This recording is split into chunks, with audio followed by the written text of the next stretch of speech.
अस्सलाम वालेकुम। आज की वीडियो में हम करेंगे जी ओ लेवल्स का टॉपिक है एवरीडे मैथमेटिक्स और इसके जो क्वेश्चंस आए थे जून 2020 पेपर 2 में वो हम करेंगे आज की वीडियो में। और एवरीडे मैथमेटिक्स पर से भी काफ़ी जो है इम्पॉर्टेंट जो है टॉपिक है ओ लेवल्स की मैथमेटिक्स का, क्योंकि आप उससे यहीं से आप देख सकते हैं कि मैंने जब आपको 2020 का पेपर 1 कराया है तो उसके बीच में 3 क्वेश्चंस जो हैं वो सिर्फ एवरीडे मैथमेटिक्स के थे, ठीक है।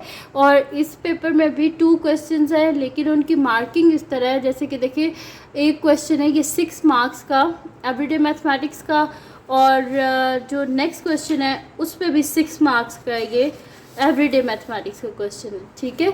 तो यानी कि एक टॉपिक के आपका टोटल 100 मार्क्स का पेपर है, जिनमें से 12 मार्क्स तो सिर्फ आपके इस टॉपिक के आगे एवरीडे मैथमेटिक्स के, तो इसको आपने काफ़ी ध्यान से करना है।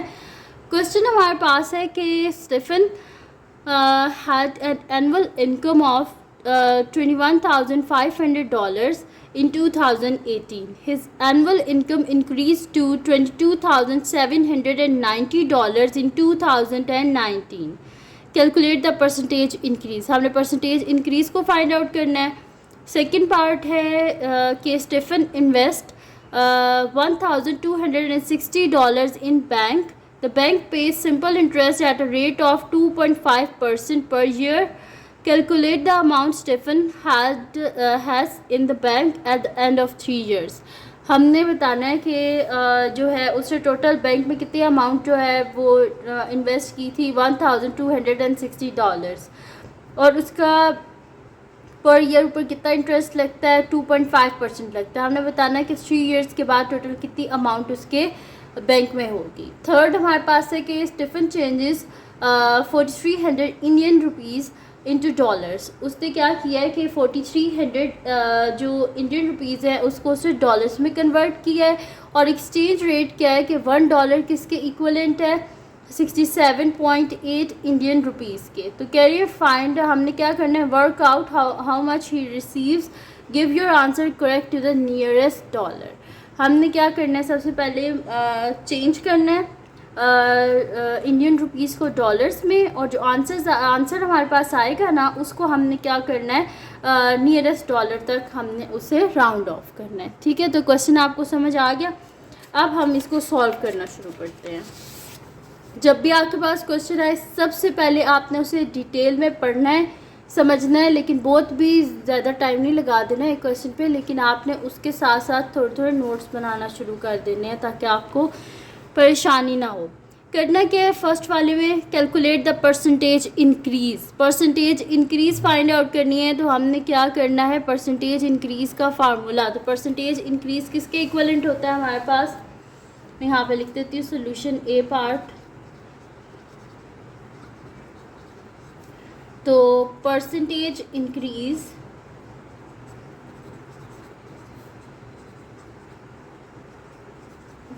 इंक्रीज हमारे पास किसके इक्वल होती है, final minus initial divided by initial multiply by 100, ठीक है। परसेंट साथ में आता है, ठीक है। तो ये हमारे पास होती है जी परसेंटेज इंक्रीज का फार्मूला। सॉरी। अब यहाँ पर हम देख लेते हैं क्या हमारे पास गिवन है। Stephen had an annual income कितनी है उसकी 21,500 है, और उसकी इनकम अब इंक्रीज़ होके कितनी होगी 22,790, यानी कि इनिशियल ये हमारे पास थी इसकी अमाउंट, और फाइनल अब कितनी होगी 22,000। तो हम यहाँ पे लिखेंगे कि $22,790 minus $21,500 divided by $21,500 multiply by 100%, ठीक है जी। तो यहाँ पर हम क्या कर लेते हैं अब इसको, क्योंकि पेपर 2 है इसमें तो आप कैलकुलेटर को यूज़ कर सकते हैं, तो हम यहाँ पे यूज़ कर लेते हैं फिर कैलकुलेटर को। तो मैं यहाँ पे माइनस कर देती हूँ 22,790 माइनस 21,500 500। ये देखिए मैंने इसे माइनस कर लिया तो मेरे पास आंसर क्या आ रहा है 1290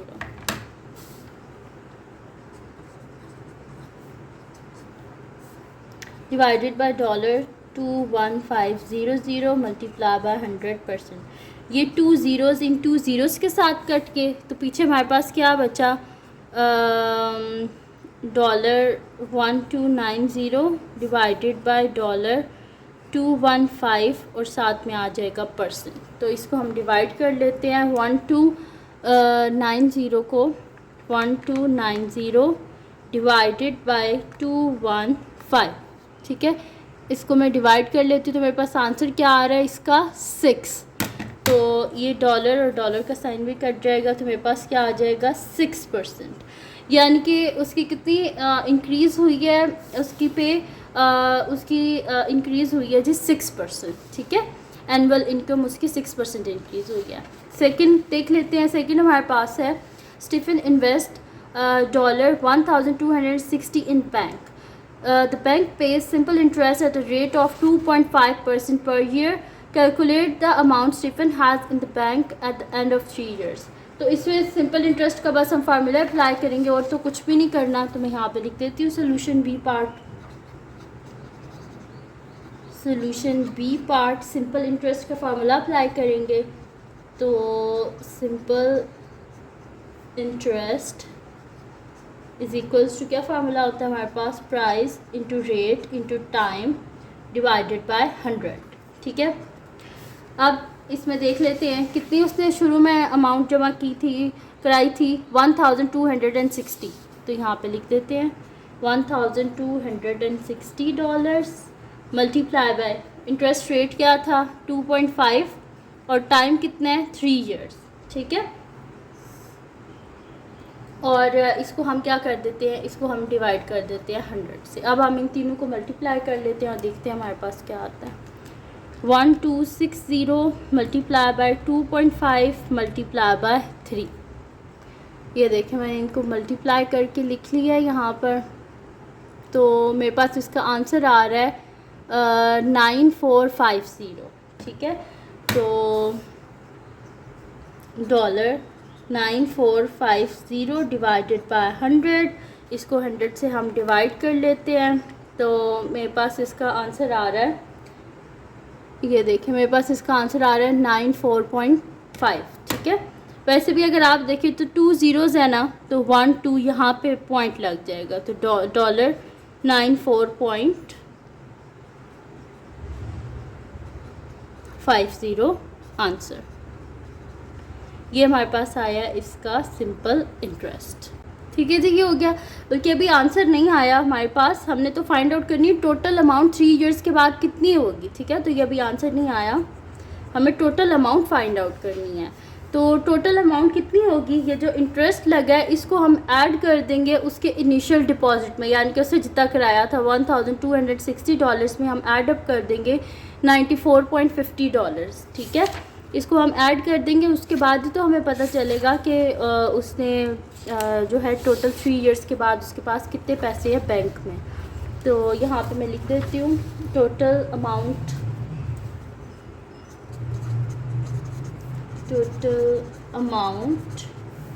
आफ्टर 3 ईयर्स। तो इनिशियल जो उसका डिपॉजिट था $1260 प्लस जो इंटरेस्ट लगा है उसके ऊपर 3 सालों में वो है $94.50। ठीक है जी, तो इनको हम ऐड कर लेते हैं। तो 1260 प्लस 94.50। ठीक है, ये मैंने इनको ऐड अप कर दिया तो मेरे पास इसका जो आंसर आ रहा है वो आ रहा है 1354.5। ठीक है, 1354.5। तो ये आ गया हमारे पास इसका आंसर।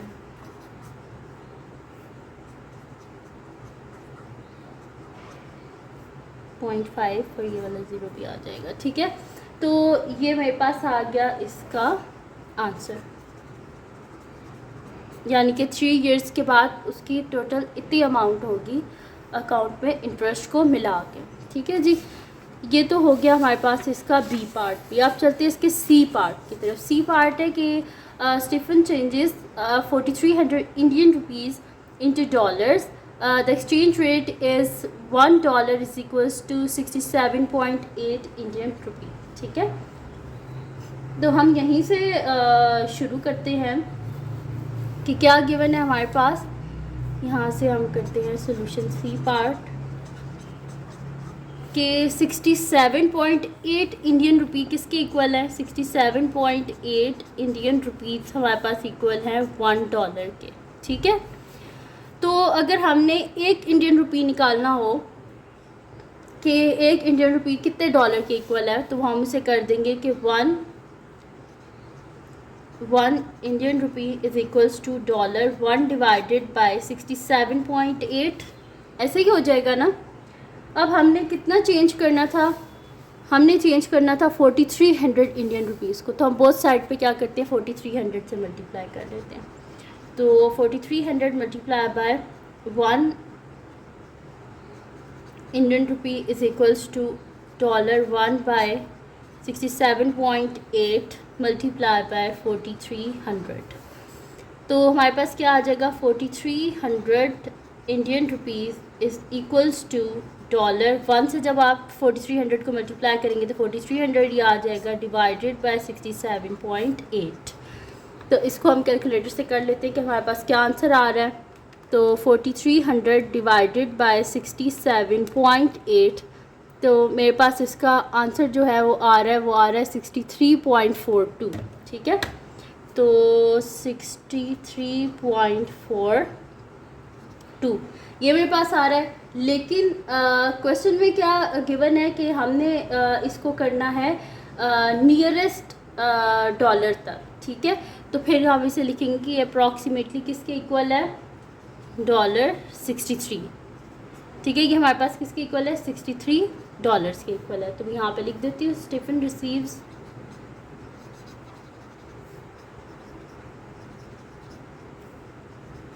$63।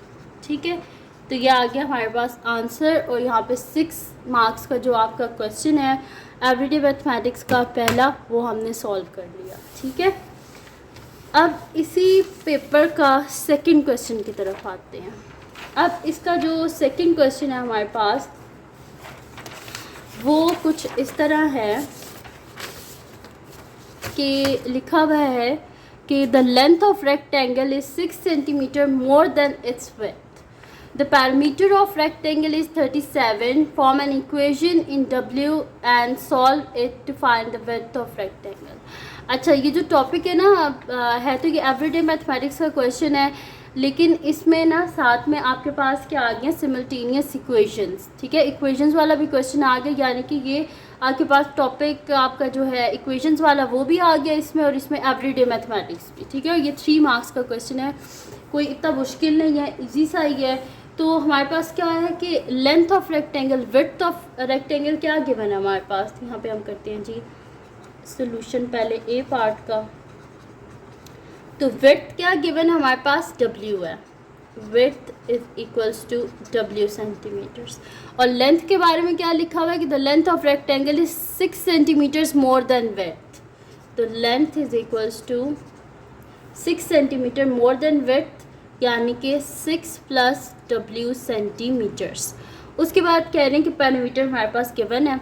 ठीक है, तो पैरामीटर ऑफ रेक्टेंगल क्या होता है हमारे पास, perimeter of rectangle is equals to 2 times length plus width, ये होता है ना हमारे पास। तो अब यहाँ पे हम क्या कर देंगे, इनकी वैल्यूज़ को लिख देंगे। और पैरामीटर ऑफ रेक्टेंगल क्या गिवन है, 37। तो 37 is equals to 2 into length क्या गिवन है हमारे पास, 6 + W, और विड्थ जो है वो तो W ही है हमारे पास। तो ये हो जाएगा 37 is equals to 2 into 6 + 2W। तो ये हो जाएगा 37 इज इक्वल्स टू 6 × 2 = 12 + 2 × 2 = 4 और W। इस 12 को इधर ले आती है, 37 - 12 is equals to 4 time width. तो इसको माइनस कर लेते हैं, 7 में से 2 गए 5 और 3 में से 1 गए तो 2।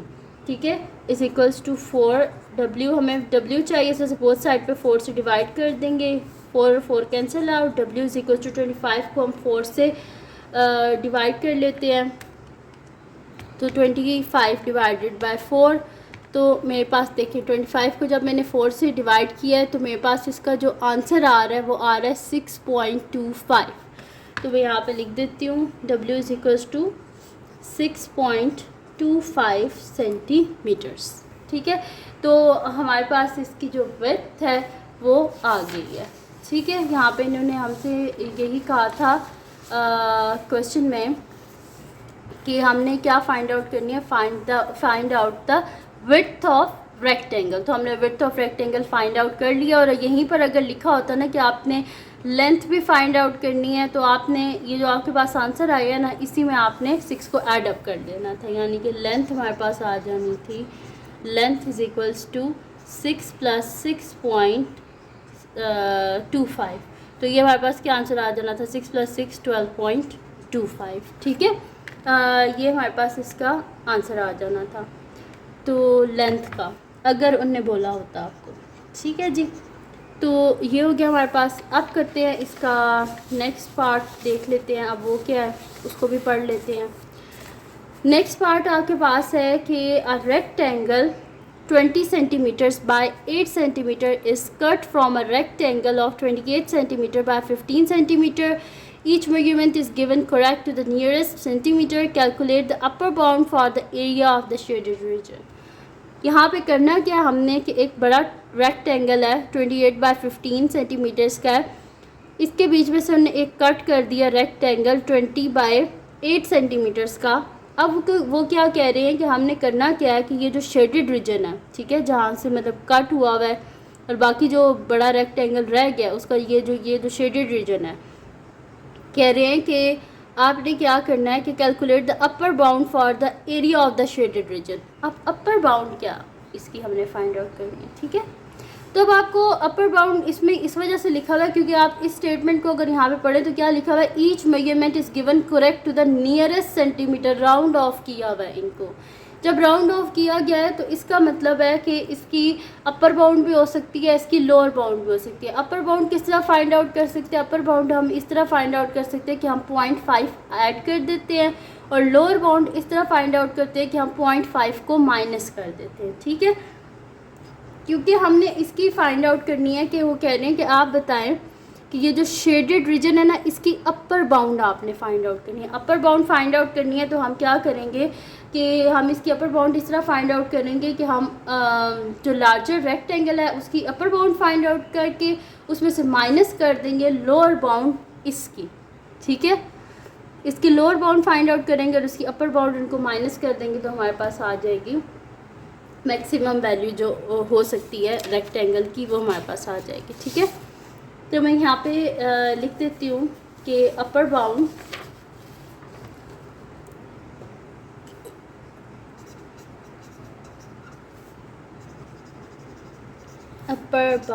For the area of shaded region is equals to, इसमें से हम क्या करेंगे मैं आपको समझाती हूँ। इसमें से हम करेंगे कि अपर बाउंड हम लेंगे, अपर bound for area of larger rectangle minus lower bound for area of smaller rectangle. ठीक है, ये अब मैं आपको बताती हूँ मैंने लिखा क्या। सॉरी, मैंने क्या किया है कि मैंने अपर बाउंड ले लिया है, ये जो बड़ा ट्रायंगल है इस रेक्टेंगल, सॉरी ये जो बड़ा रेक्टेंगल है इसकी अपर बाउंड ले लिया है, और जो छोटा रेक्टेंगल है इसकी लोअर बाउंड ले लिया, ताकि मेरे पास मैक्सिमम ये जो एरिया ये आ सके, क्योंकि हमने इसकी अपर बाउंड फाइंड आउट करनी है। ठीक है, ये मैंने किया यहाँ पर। तो अब मैंने क्या लिखा है, अपर bound for the area of larger rectangle. Area क्या होता है हमारे पास, एरिया ऑफ रेक्टेंगल क्या होता है, लेंथ मल्टीप्लाई बाय विड्थ। ठीक है, तो यहाँ पर अपर बाउंड जब हमने फाइंड आउट करनी है तो मैंने आपको क्या बताया था, उसके बीच में क्या कर देते हैं, ऐड कर देते हैं 0.5। तो इसी वजह से ये हो जाएगा 28.5 मल्टीप्लाई बाय 15.5। जो इसकी लेंथ है उसमें भी 0.5 को ऐड कर दिया और जो इसकी विड्थ है उसमें भी क्या कर दिया, 0.5 को ऐड कर दिया। तो ये इसकी क्या आ गई है, अपर बाउंड आ गई है हमारे पास एरिया ऑफ लार्जर रेक्टेंगल की। अब लोअर बाउंड कितना फाइंड आउट करते हैं, इन दोनों में से क्या करेंगे, 0.5 को हम माइनस कर देंगे। तो 20 में से 0.5 को माइनस करें तो क्या आएगा, 19.5 माइनस मल्टीप्लाई 8 में से 0.5 को माइनस करेंगे तो क्या आ जाएगा, 7.5। इनको हम मल्टीप्लाई करके देख लेते हैं हमारे पास क्या आंसर आता है। तो ये मेरे पास आ जाएगा 28.5 मल्टीप्लाई बाय 15.5। तो ये देखें मैंने इसको मल्टीप्लाई किया तो मेरे पास क्या आ रहा है, 441.75। तो 441.75, क्योंकि दोनों लेंथ मेरे पास किस में, सेंटीमीटर में है, तो ये क्या हो जाएगा, centimetre square minus 19.5 multiply by 7.5। तो ये मेरे पास आ रहा है, ये देखें इसको जब मैंने किया तो मेरे पास क्या आ रहा है, 146.25। ठीक है, तो मैं यहाँ पे लिख देती हूँ 146.25 सेंटीमीटर स्क्वायर। तो अब हम क्या करते हैं, यहाँ से इसको माइनस करके देख लेते हैं हमारे पास क्या आता है। तो मैं यहाँ पे माइनस कर लेती हूँ 441.75 माइनस 146.25। तो मेरे पास ये देखें इसका जो मेरे पास आंसर आ रहा है वो आ रहा है 295.5। ठीक है, तो मैं यहाँ पे लिख देती हूँ 295.5 सेंटीमीटर स्क्वायर। और ये मेरे पास इसका क्या आ गया, आंसर आ गया। और इन्हें क्या बोला था आप हमसे कि हमने क्या फाइंड आउट करना है, अपर bound for the area of shaded reason. तो अपर बाउंड में हमेशा क्या होता है, हमारे पास 0.5 एड अप होता है। तो देखेंगे यहाँ पे हमारे पास आ गया 295.5 सेंटीमीटर स्क्वायर। ठीक है, तो ये आंसर आ गया हमारे पास। तो ये थी जी आज की वीडियो जिसमें मैंने आपको करवाया है जून 2020 का पेपर 2 का मैंने आपको करवाया एवरीडे मैथमेटिक्स के जो क्वेश्चंस हैं वो करवाए हैं। तो अगर ये वीडियो आपके लिए हेल्पफुल हो तो उसको लाइक कीजिएगा, मेरे चैनल को सब्सक्राइब कीजिएगा और बेल आइकन को लाजमी प्रेस कर दीजिएगा ताकि आपको न्यू आने वाली वीडियोस के बारे में पता चल सके। और जो मेरे सेकंड चैनल है और जो मेरे हस्बैंड के चैनल है, मेरी बहन के चैनल है, वो सारे उनके लिंक डिस्क्रिप्शन में आपका दिल किया तो उन्हें सब्सक्राइब कर दीजिएगा। अपनी दुआओं में लाजमी याद रखिएगा। अल्लाह हाफिज़।